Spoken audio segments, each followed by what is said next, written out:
নমস্কার বন্ধুরা, আমি মনীষা টিউব কুকিং চ্যানেলে আপনাদের স্বাগত। আজ আমি এনেছি রাজমার খুবই সুস্বাদু একটি রেসিপি, কিমা রাজমা মশলা। সব রকম ডালই আমাদের শরীরের পক্ষে উপকারী, বিশেষত রাজমা উত্তর ভারতের বেশ জনপ্রিয় রেসিপি। এখন পুষ্টিগুণের কথা মাথায় রেখে সকলেই রান্নাঘরে জায়গা করে নিয়েছে এই রাজমা। প্রথমেই আমাদের রাজমা চিনতে হবে। এই ধরনের রাজমা আমাদের ভারতে বেশি মাত্রায় পাওয়া যায়। এগুলিকে বলা হয় রেড কিডনি বিন। মানুষের দেহে কিডনির মতো দেখতে বলে এই রকম নামকরণ। এছাড়া আরও অন্যান্য কিডনি বিন আছে, যেগুলো অন্যান্য পর্বে দেখাবো। আমি এখানে 250 গ্রাম রাজমা ভালোভাবে পরিষ্কার করে ধুয়ে নিলাম। এবার ওভারনাইট বা 7 থেকে 8 ঘন্টা জল দিয়ে ভিজিয়ে রাখবো। রাজমা নিরামিষ এবং আমিষ দুইভাবেই রান্না করা যায়। আজ আমি রাজমার একটি আমিষ রান্না দেখাচ্ছি। 7 থেকে 8 ঘন্টা পর দেখুন রাজমাগুলো বেশ ভালোভাবে ফুলে উঠেছে। আবারও আরেকবার ধুয়ে নিয়েছি। চলুন এবার রান্নাটা শুরু করি। একটি প্রেসার কুকারে ভেজানো রাজমাগুলোকে ঢেলে তাতে প্রয়োজন মতো জল, 2 চা চামচ লবণ, 1 চা চামচ হলুদ গুঁড়ো আর হাফ চা চামচ গরম মশলার গুঁড়ো এবং সামান্য তেল দিয়ে মধ্যম আঁচে 8 থেকে 10টা হুইসেল দিয়ে নিতে হবে। রাজমার নিজস্ব কোনো স্বাদ না থাকায় সামান্য গরম মশলা দিয়ে সেদ্ধ করছি।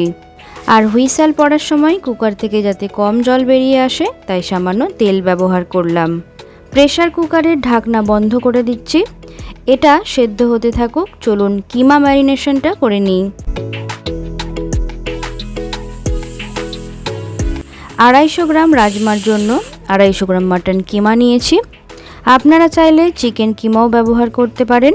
কিমাটা একদম মিহি রাখিনি, একটু চাংসের মতো রাখবেন। এতে দিয়ে দিচ্ছি 2 টেবিল চামচ টক দই, 1 চা চামচ জিরে গুঁড়ো, 1 চা চামচ ধনে গুঁড়ো, হাফ চা চামচ লাল লঙ্কার গুঁড়ো আর 1 চা চামচ কাশ্মীরি লাল শুকনো লঙ্কার গুঁড়ো, প্রয়োজন মতো লবণ। সব কিছু ভালোভাবে মেখে নিন। রান্নাটা বেশ সহজ কিন্তু একটু সময় সাপেক্ষ, তবে ততটাই টেস্টি। কিছুক্ষণ ম্যারিনেট করে রাখতে পারেন অথবা সঙ্গে সঙ্গেও রান্না করে নিতে পারেন। একটি প্যানে 30 ml সর্ষের তেল গরম করে নিচ্ছি। তাতে 2টি গোটা লাল শুকনো লঙ্কা, কয়েকটি তেজপাতা, গোটা গরম মশলা, কয়েকটি গোটা গোলমরিচের দানা, একটি স্টার আনিস একসঙ্গে কয়েক সেকেন্ড নাড়াচাড়া করে নিন।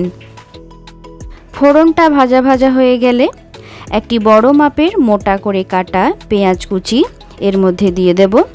পেঁয়াজ কুচিটা লাল করে ভেজে নিতে হবে। এই রান্নায় পেঁয়াজ কুচিটা একটু বেশি পরিমাণে ব্যবহার করলে গ্রেভিটা বেশ সুস্বাদু হয় খেতে। দেখুন পেঁয়াজ কুচিটা বেশ লাল লাল ভাজা হয়ে গেছে।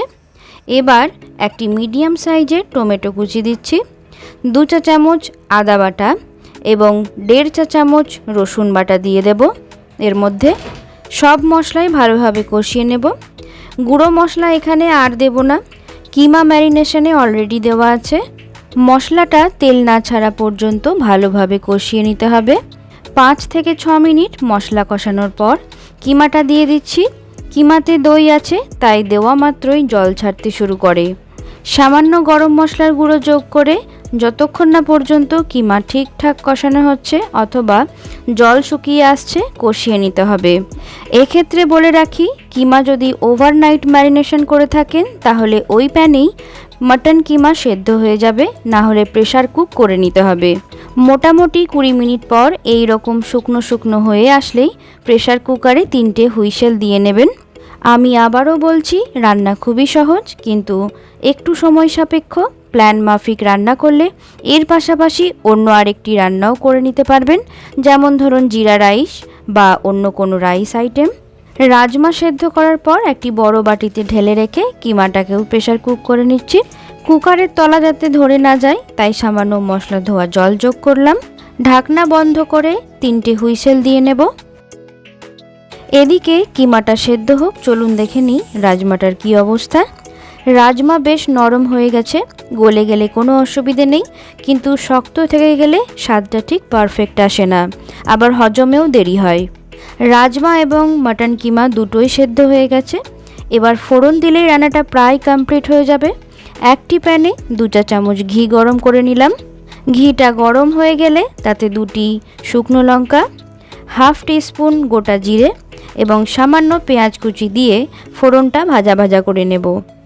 ঘিয়ে পেঁয়াজ ভাজার সুগন্ধ অসাধারণ, তাই এই ধরনের ফোড়ন এতে ব্যবহার করলাম।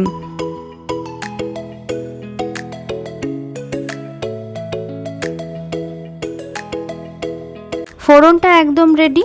এবার সেদ্ধ করা রাজমা এবং কিমা একসঙ্গে ঢেলে দেব।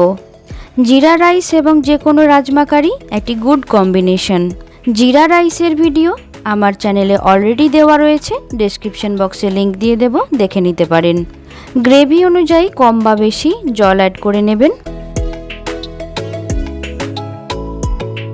শেষে 1 চা চামচ চিনি দিচ্ছি টমেটো এবং টক দইয়ের স্বাদকে ব্যালেন্স করার জন্য, সঙ্গে হাফ টিস্পুন গরম মশলার গুঁড়ো।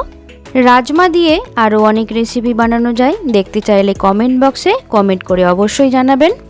আর চ্যানেলটা সাবস্ক্রাইব করতে ভুলবেন না। তাহলে বন্ধুরা, তৈরি হয়ে গেল আমাদের আজকের রেসিপি কিমা রাজমা মশালা। সাদা ভাত এবং জিরা রাইসের সঙ্গে কিংবা রুটি পরোটার সঙ্গেও সার্ভ করতে পারেন, অসাধারণ লাগে খেতে। আজকের মতো বিদায় নিচ্ছি, দেখা হবে পরবর্তী রান্নার ভিডিওতে। ততক্ষণ ভালো খান, সুস্থ থাকুন, টাটা।